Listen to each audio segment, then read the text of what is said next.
What's going on, everyone? My name is Joseph Reynolds, and today joining me is a man that if you saw his last fight on Oktagon, he'll need no introduction.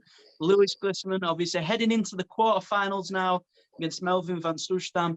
Ahead of that fight, and even looking back at the last one that's just happened, how are you feeling, buddy? I'm doing really good, man. I'm had a week off since the fight, and yeah, I'm feeling really great after the fight, and it's nice to come back to my family and all my friends and colleagues, and training partners who've been watching and following and being with me in the fight camp. So it's really nice to go and enjoy the victory and start the preparations, the fight camp for the next fight. Man, it's pretty awesome. Yeah, and sort of being able to look back on the last fight, there was a little bit of adversity with your opponent missing weight and then having to get new people in and all these different things going on, but you were still able to get the result. In terms of having those things going on in the background and extremely close to the fight, what sort of goes through your head as a fighter when you do see those things unfold? Yeah, that was pretty crazy, man. I mean, but actually it didn't affect me really that much because my coaches, my manager, and my teammates, they were really cool. They were with me all the way, and they kind of took over, and so I didn't had to stress about it. I While I was doing my weight cut, my coach got informed that he wouldn't make the weight, but my coach Nikolai Kupti was pretty cool. He didn't tell me because I was in a kind of stressful weight cut, as it also always is. So he didn't tell me. He just said, Go do your thing," and then he went and studied the other opponents that were there and did a lot of like back and forth in negotiations about the fight. But he didn't tell me, so I was just focused on doing my thing. And after I made the weight, I got told that he couldn't make the weight. So after my weight cut, I was, the weight cut is the most stressful part, right? So after that, I was just like ready for whatever outcome that would be. So first, we had an agreement that we were supposed to fight him, even though we didn't make weight, and we made the negotiation that I will get his fight purse, and he would weigh in at 84 kilos the day of the fight. So we started out agreeing on that one, and then he pulled out. So I think it was, I don't know if it was on the fight day in the morning, I got told that now I'm fighting Kalashnik. And but my mindset was pretty cool, man. I was just like, yeah, let's do it, man. Let's do it. I was ready for whatever, I think, the tournament is structured like you have to beat everybody to win it. So that's my mindset. I have to beat everybody. So it doesn't matter who they're gonna pull up. I'm gonna fight my best. So yeah, I had a little time to study to Kalashnik, and he was, kind of the same body type, like long guy. So that was pretty okay. That was the same like body type that Gogolata had. But yeah, so I was just whatever, do my job, and it went pretty good. Yeah, and you mentioned there in terms of them sort of being the same sort of build, same sort of long, lengthy fighter. Did you feel as though when you was in the cage with him that the styles differed too much? Did you have to fight differently to how you planned to, or did he sort of go how you sort of saw it going before the change? Yeah, it was kind of because they were the same body type, so I didn't change too much of my fight approach.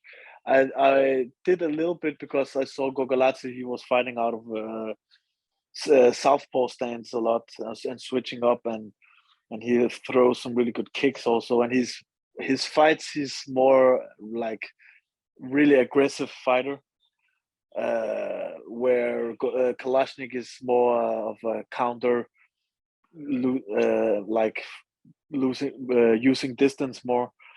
But I was kind of already expecting that Gogoladze would use some more distance and not just going straight forward as he has done in his previous fights, because that would be a bad game plan to me, because then I would take him down if he's just going straight forward. So I was kind of prepared for my opponent would kind of back off and use like the distance.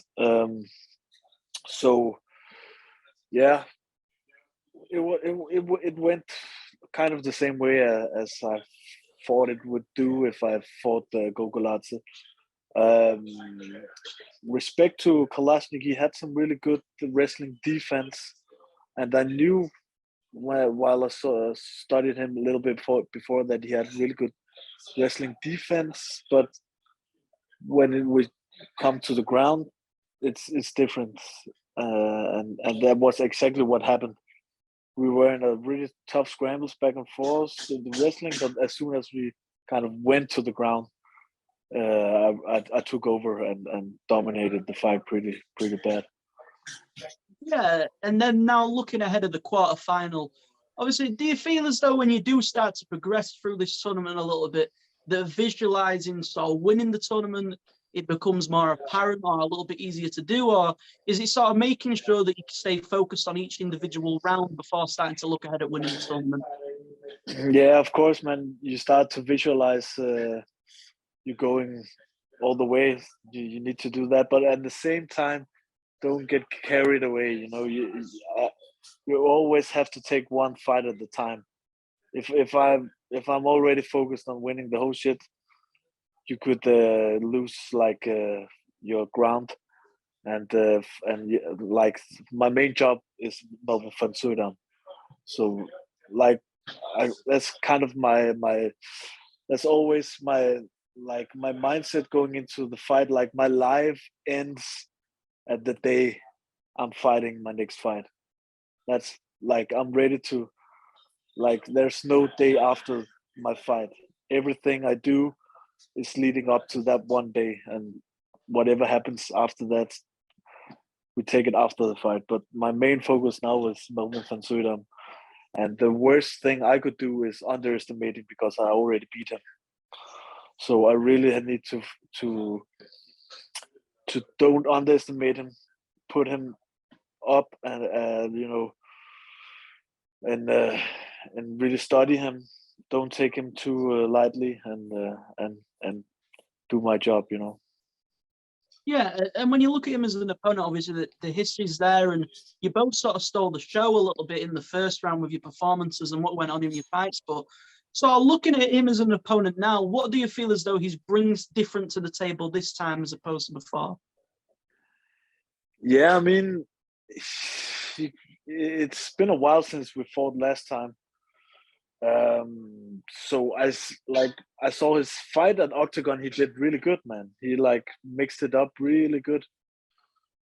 But I think, I mean, some people, you know, if you already, you know, beat them so like dominant as I did, I think he has no chance, man. But of course, man, now he has fought me before, so he know what I'm bringing. So he has had a lot of time to like train specific to better what he did wrong in the last fight, you know. So in that way, he kind of have the upper hand in you know, because you always either you win or you learn, you know. And a lot of time you don't learn as much when you're winning, because when you lose, you really need to like go back to the drawing board and learn from the mistakes. So so let's see what we can bring to the table this time. And I'm ready to go in every you know, distance. I'm also ready to stand up with him.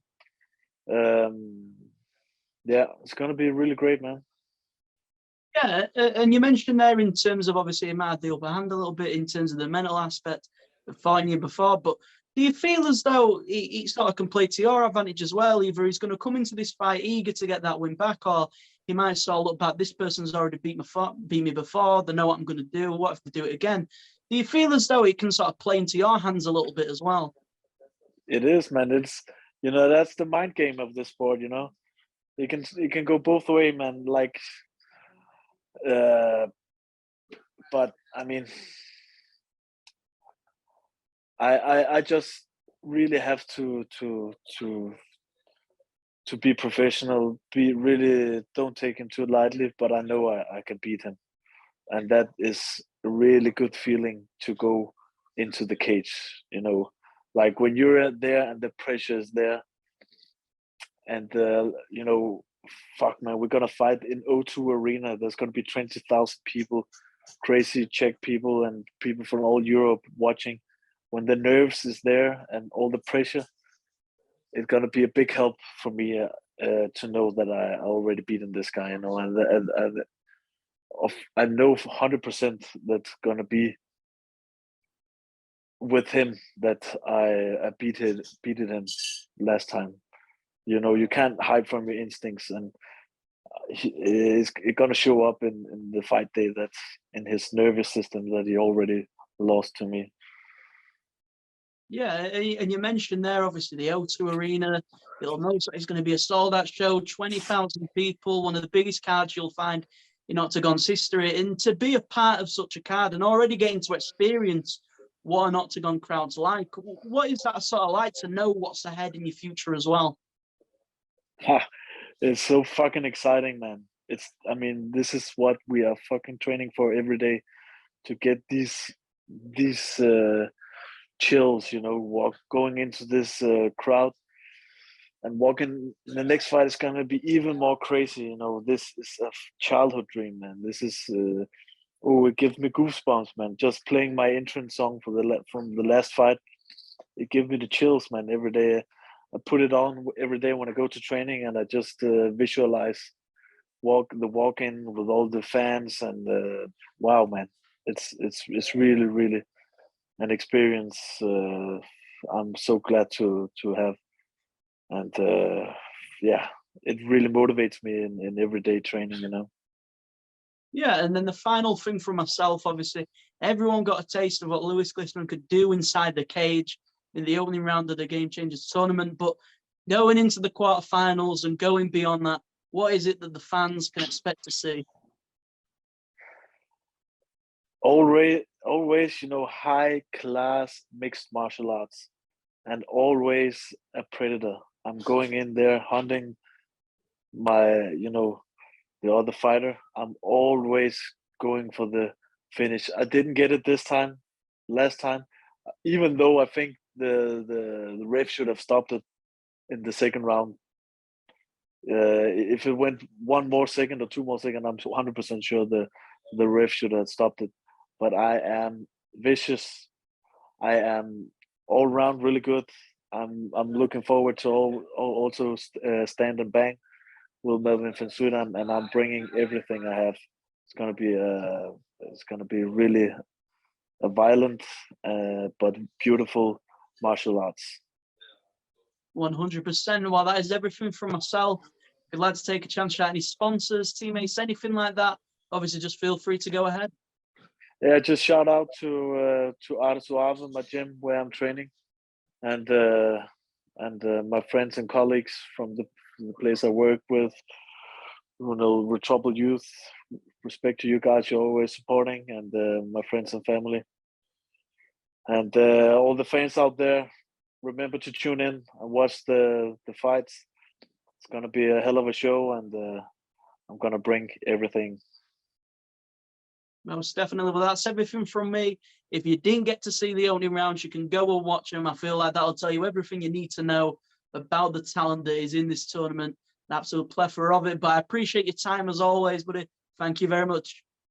See you, mate. See you around, man. Hey. See you, buddy. Thank you.